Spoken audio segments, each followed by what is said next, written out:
네, 친구들 안녕하세요. 네, 다시 또 만나서 반갑습니다. 매일매일 만나는 선생님과의 시간이 선생님은 항상 즐거운데 여러분들도 즐거운지 모르겠어요. 자, 오늘은 속담을 활용해요. 7번째 시간으로 속담 사전을 만들기 위한 여러분들의 속담 지식을 넓혀보는 시간입니다. 자, 함께 공부하면서 오늘 수업을 또 시작하도록 하겠습니다. 먼저 이제 속담 사전을 만들 만큼 우리가 속담을 활용해서 표현하는 게 중요하다 이런 뜻으로 선생님이 전달하고 싶고요. 그렇다면 속담을 효과적으로 표현하려면 어떻게 표현해야 되는가 남학생이 지금 고민하고 있죠. 네, 남학생의 답을 선생님이 안내해 주도록 하겠습니다. 네. 속담을 활용해서 효과적으로 표현하려면 먼저 상황에 어울리는 속담을 활용해야 돼요.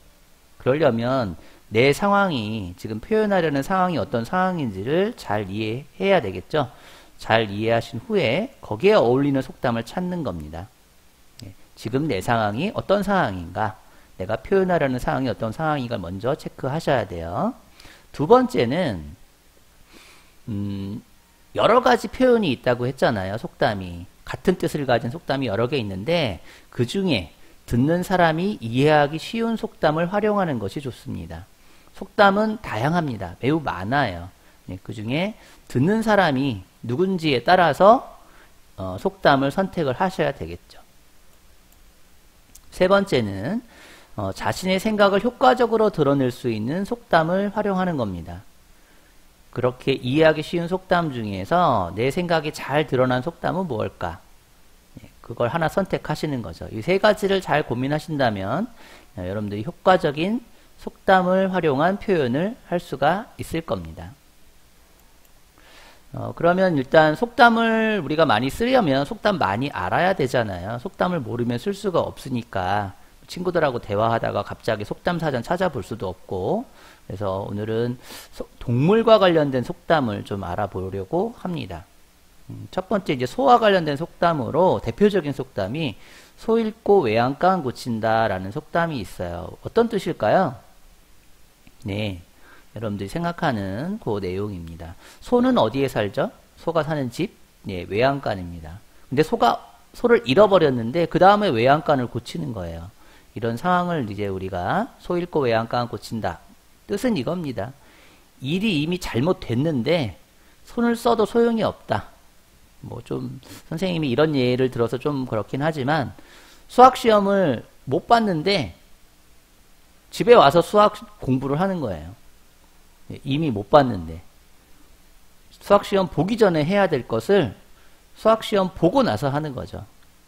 그래서 이런 것들을 소 잃고 외양간 고친다라고 표현합니다. 우리 호랑이와 관련된 또 속담이 있어요. 여러 가지가 있을 텐데 호랑이와 관련된 속담 뭐가 있을까요? 네, 여러 가지 속담이 있습니다. 그 중에 선생님이 생각한 속담은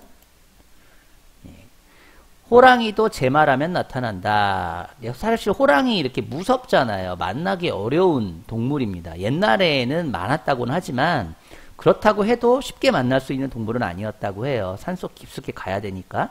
근데 이 호랑이도 자기 말만 하면 나타난다. 네, 무슨 뜻이냐?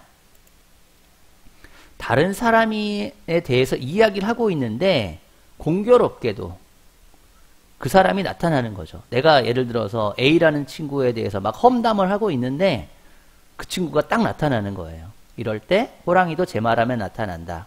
뭐 예를 들면 여러분들이 뭐 선생님 흉 보고 있는데 야, 우리 국어하는 선생님 좀 너무 잘생기지 않았니? 이렇게 막 흉보고 있는데 선생님이 딱 등장하는 거예요. 네, 이런 것을 호랑이도 제 말하면 나타난다. 이렇게 표현을 합니다. 또 다른 속담도 있겠죠. 토끼와 관련된 속담이 있어요. 사실 이거 좀 많이 알려진 속담은 아닐 수도 있는데 이런 속담이 있습니다. 네, 그물에 걸린 토끼 신세다. 토끼를 사냥할 때요. 토끼를 이렇게 손으로 잡지 못하거든요. 토끼가 제법 빠르고 멀리 뛰기 때문에 손으로 못 잡으니까 그물을 던져서 뛰어가는 토끼에게 그물을 던져서 잡는데 그물에 걸린 토끼 신세다. 붙잡힌 토끼다. 이런 뜻이겠죠. 네, 무슨 뜻이냐면 잡혀서 옴짝달싹 못하는 상황이에요. 토끼는 발톱이나 이게 날카로운 이빨이 없기 때문에 그물에 갇히면 빠져나올 방법이 없어요. 호랑이나 이런 거는 뭐 날카로운 발톱으로 막 긁어서 빼낼 수 있겠지만 토끼는 그러지 못합니다. 그래서 완전히 잡혀서 이러지도 못하고 저러지도 못하는 상황을 그물에 걸린 토끼 신세다라고 합니다. 또 원숭이와 관련된 속담도 있습니다. 여러분들이 알고 있는 것 중에 원숭이와 관련된 속담이 뭐가 있을까요? 예, 사실 좀 많진 않아요. 내 선생님이 찾아보니까 이런 속담이 있었어요. 예, 원숭이도 나무에서 떨어진다. 예, 무슨 뜻인지 여러분들 이건 너무 잘 알죠? 예, 아무리 익숙하고 잘하는 사람이라도 간혹 실수를 하는 경우가 있으니까 조심해라. 이런 뜻입니다. 예, 아주 뭐 나 수학 잘해 막 이렇게 해놓고 수학시험 봤는데 70점. 예, 그게 바로 이제 원숭이도 나무에서 떨어진다. 못 볼 수 있으니까 겸손해라. 이런 뜻이겠죠. 이렇게 동물과 관련된 속담들이 이제 많은 이유가 있습니다. 왜 동물과 관련된 속담들이 많을까? 네, 이유는 바로 동물의 행동이나 특징을 어떤 사람의 성격이나 태도에 빗대어서 표현할 수 있기 때문이에요. 우화라고 합니다. 우화. 그래서 사람을 동물과 비교해서 또는 동물을 사람과 이렇게 비유해서 표현하는 건데 사람의 어떤 성격이나 특정한 행동들을 동물과 빗대어서 하는 거예요. 예를 들면 주로 이제 토끼 같은 경우는 꾀가 많고 지혜롭고 이렇게 표현을 많이 하고요. 호랑이와 같은 경우는 이제 용맹하거나 또는 욕심이 많거나 이렇게 많이 표현합니다. 이렇게 동물과 관련된 속담들이 많은 이유를 살펴봤고 실제로 그렇다면 요 동물과 관련된 속담들이 뭐가 있는지 한번 떠올려 볼까요? 어떤 동물이냐면 닭입니다. 닭. 닭과 관련된 속담. 그러면 닭은요 특징이 있겠죠. 닭에 관련된 특징. 예, 닭은 뭘까? 닭은 뭐 시끄럽죠. 꼭꼭꼭 막 시끄러운 그런 닭도 있고 아침 일찍도 일어난다는 특징도 있고 여러 가지가 있는데 그런 닭의 특징 중에 오늘 속담에서 뭘 사용하냐면 요 속담이에요. 닭 쫓던 게 지붕 쳐다보듯 이란 게인데요. 사실 이거는 이제 닭이 도망갈 때 높이 도망갑니다. 푸드득 하면서 날지는 못하지만 높이 올라갈 수는 있거든요. 잠깐 동안. 그래서 개가 닭을 쫓아가다가 닭이 지붕 위로 올라가니까 어떻게 못하잖아요. 개는 지붕 위로 못 띄우니까 이럴 때 닭 쫓던 게 지붕 쳐다보듯 이라고 하는데 어떤 상황이냐면요. 하던 일이 실패로 돌아가거나 남보다 뒤떨어져서 이제 어쩔 도리가 없는 거예요. 예, 친구랑 이제 내가 100m 달리기를 하기로 했는데 친구가 너무 빨라서 이미 저 앞에 가버렸어요. 출발하자마자. 그럼 나는 이제 어쩔 수 없잖아요. 그럴 때 이렇게 힘이 빠져서 멍하니 있을 때 닭 쫓던 게 지붕 쳐다보듯 한다. 이렇게 표현을 합니다. 어쩔 수 없다는 거죠. 이미 다 끝나버렸다 일이. 이제 이런 상황들입니다. 사실 이렇게 다양한 속담들이 우리 주변에 동물과 관련된 다양한 속담들이 있습니다. 여러분들이 동물과 관련된 속담들 많이 좀 찾아보시고요. 이번에는 말과 관련된 이제 속담들에 대해서 알아볼 건데요. 왜 말과 관련된 속담들이 많을까? 이유는요, 우리는 이제 관계를 굉장히 중요하게 생각하거든요. 그래서 생각하는 데서, 관계에서는 말로써 상대방의 마음을 읽을 수 있기 때문에 우리 주변에는 그런 언어와 관련된 속담들이 많아요. 우리가 관계 맺을 때 말로 맺잖아요. 그래서 이 언어와 관련된 속담들이 굉장히 많은 편입니다. 자, 그러면 어떤 말과 관련된 속담들이 있을까? 이렇게 선생님이 다 가려놨거든요. 하나씩 볼까요? 첫 번째 나온 속담은 살은 쏘고 주어도 말은 하고 못 줍는다. 이 살은요, 여러분들 몸에 붙어있는 이 살들이 아니고요. 배에 있는 살 이런 거 아니고 화살입니다. 화살. 화살은 쏘고 주울 수 있어요. 멀리 날아가지만 가서 주울 수 있는데 말은 한번 하면 주울 수 없다. 그럼 무슨 뜻이에요? 말을 조심해라. 그렇죠? 함부로 하지 마라. 왜냐하면 주워 담을 수 없으니까. 말이 가지고 있는 위험에 대해서 말하고 있는 겁니다. 또 다른 속담은 아해 다르고 어해 다르다. 이거 우리 많이 쓰는 말입니다. 여기는 요즘에는 이제 아 다르고 어 다르다. 이런 뜻입니다. 그래서 말은 정확하게 해야 된다. 분명하게 해야 된다. 이런 뜻이에요. 그리고 또 세 번째는 입은 삐뚤어져도 말은 바로 해라. 이것도 위와 비슷하죠. 입은 삐뚤어질 수 있지만 입이 이렇게 삐뚤어진 사람들이 있어요. 선생님도 살짝 삐뚤어졌는데 말은 똑바로 해야 된다. 그래야만 상대방이 오해하지 않는다. 이게 말의 다툼의 원인이 되기 때문입니다. 세 번째는 말이 씨가 된다.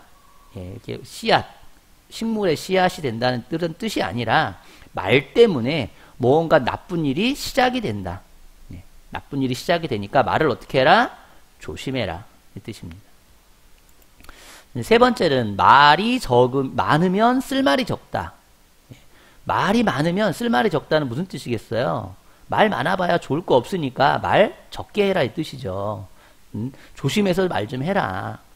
주변에 이제 시끄러운 친구들 있잖아요. 말 많이 하는 친구들. 좋은 친구 아니에요. 네, 좋은 친구는 이렇게 점잖고 또 말 많이 안 하면서 내 얘기를 들어주는 사람이 좋은 사람이에요. 혹시 내 주변에 말 많은 사람이 있다면 아, 저 친구는 그닥 좋은 친구 아니겠구나 이렇게 생각하시면 거의 맞습니다.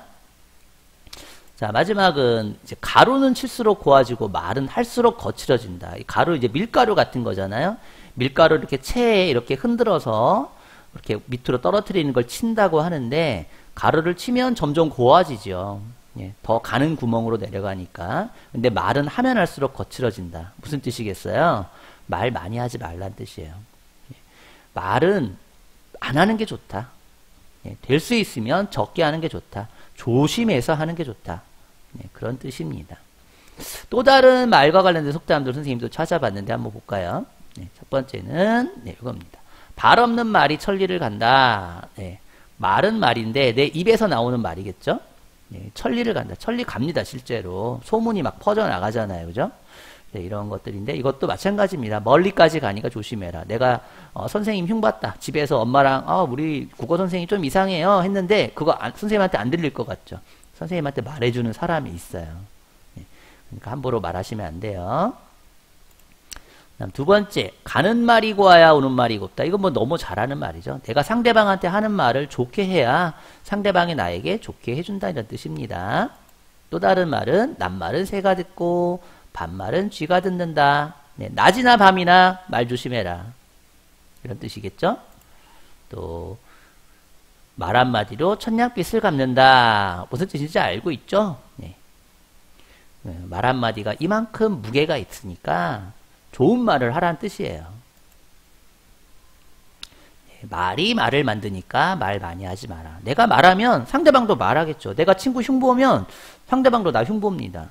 그러니까 내가 좋은 말을 해야만 나에게 또 좋은 말이 돌아온다. 이런 뜻이에요. 네, 마지막 선생님이 찾아본 말은 부모 말을 들으면 자다가도 떡이 생긴다. 즉 어른들 말 잘 들으면 좋은 일이 생긴다 얘기예요. 선생님 말씀 잘 들어도 좋은 일이 생깁니다. 공부 열심히 해요. 우리 열심히 배우고 동영상 끝까지 보시고 건너뛰지 마시고요. 자, 그러면 교과서 166쪽부터 168쪽 활동하시고요. 167쪽 활동하신 후에 사진첩에 댓글로 올려주시는데 단 선생님이 영상에서 보여준 예시가 있어요. 3가지 이상은 베껴 쓰시면 안 돼요. 3가지까지는 선생님이 인정해 줍니다.